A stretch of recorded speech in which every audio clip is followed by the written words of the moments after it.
Minnesota Vikings are back at it this week as they look to take care of the Dallas Cowboys. Sunday Night Football, U.S. Bank Stadium. Good times. Head coach Mike Zimmer is back Monday, feeding the media jackals. And he said some things. We have some things to say about the things that he said, all that stuff. So there was some talk about self-scouting over the last couple of weeks. I was like, oh, we're gonna go back and take a look at the tape. Basically, that's it. But looking at tendencies, looking at what they do good, looking at what they do bad. Now, some of that came out in the wash against Carolina. I think the offense looked a lot less predictable as opposed to the run, pass, etc. But maybe they can self-scout on blowing double-digit leads to bad teams late in games. I don't know. That'd be kind of crazy. Or late in games, settling for your kicker to have a 40 or 50-yard field goal just because he has a big leg. Like, you don't need to be getting cocky about it. How do you come up short from 49 when you have a leg like Greg Joseph? But he also talked about some things you add, some things you subtract, etc. So hopefully they subtract all of that.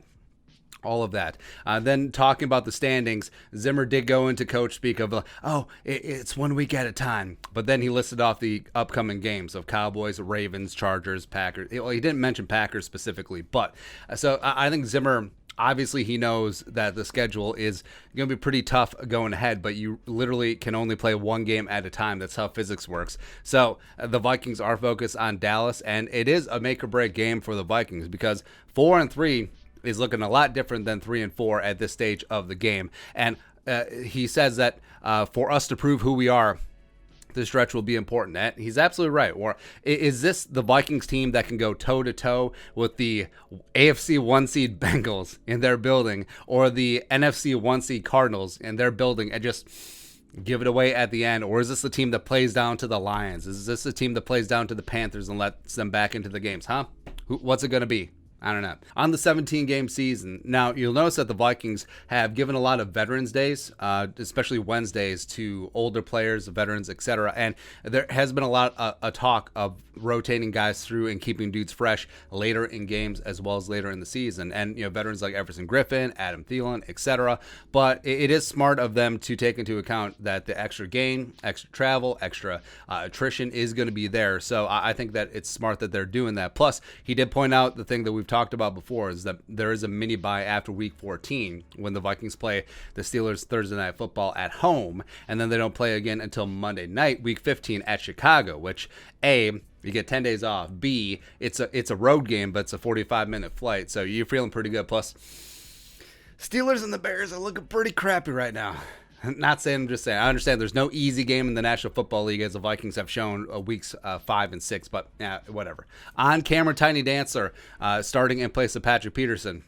He's talked about how the needle has looked more focused on what he's been asked to do. He's made some plays when he's been given an opportunity. And I think Dancer has been a little bit of a roller coaster. He was a week 1 healthy scratch. Then he had his tweet after the Seahawks game. It was like, venting your frustration, tired of biting your tongue for real after your team's first win of the season. Great. But I mean, he did get exposed a couple times against the Panthers, but I think overall, whenever he's been on the field this season, he has been an asset, and he'll have to be with Patrick Peterson out for at least 3 weeks. Hopefully, he's back in time for the Packers game. So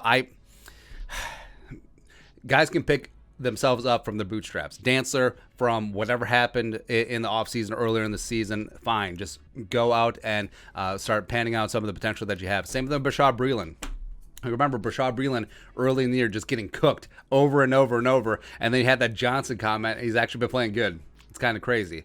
On getting rookie Kenny and Nwangu back. So Zimmer mentioned that he thought that he may be the kick returner before he got hurt. So that's taking out Amir Abdullah. It's taking out Amir Smith-Marset, etc. And he's got great speed, as Zimmer mentioned, and they talked about utilizing his speed on special teams. So are you potentially going to see Kenny and Nwangu and Dangerous Senate as punt gunners? Ooh!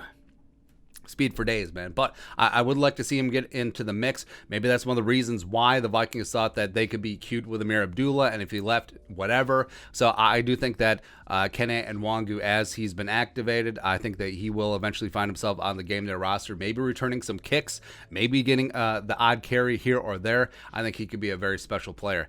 On looking back and assessing the 3-3 so far this year, Zimmer did mention that they've won 3 out of their last 4, and this team is good.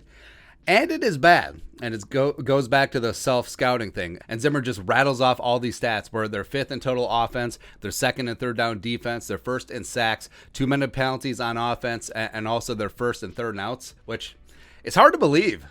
Looking at some of the offenses around the league, it's just like, I don't know, maybe, where the Vikings have been amazing and so highly powered at times, but then you remember that it's been pretty lean for a couple of games as well, especially that Browns game. So it's like, okay, that makes sense. But you're taking a look back, and you can see that this team is very good in spurts. They're very good in pieces. Now, if they can get it all together, that would be very swimmingly for the next couple of games. When asked about the Stephen Weatherly trade, Zimmer did mention that maybe Patrick Jones could get some of those snaps. That was actually how the question was framed. And then he also mentioned that it could be an opportunity to elevate other guys and move guys around. So elevate. We're talking about Kenny Willekes up from the practice squad. Woo! Getting some. Or we talk about jumping James Lynch, who did great at nose tackle. Could he play some early down defensive end? Would love to see it. Absolutely would. On stopping the Cowboys' elite passing game. Of course, I only include this because Zimmer went at Coach B. He said, well, the quarterback moves around. Well, and also coaches do this. Like, they don't mention opposing players by name. They'll often just be like, well, the quarterback, he's really good. He moves around a little bit. They dump it off to the backs. They got good receivers. So that's what Zimmer said, except... So Andrew Kramer, Star Tribune, he specifically asked, how do you stop this passing game? And the first thing Zimmer says, like, it all starts with the running game. Which, it makes sense, where the Cowboys do run a lot of play action, and Zeke and Tony Pollard have been heating up a little bit. So if you take that away, turns them very one-dimensional. And with Dak having a banged-up ankle as well, ankle last year, calf this year, nailed it. It could be really nice for the Rushmen to come out and play, but such a Zimmer answer. I love it, man.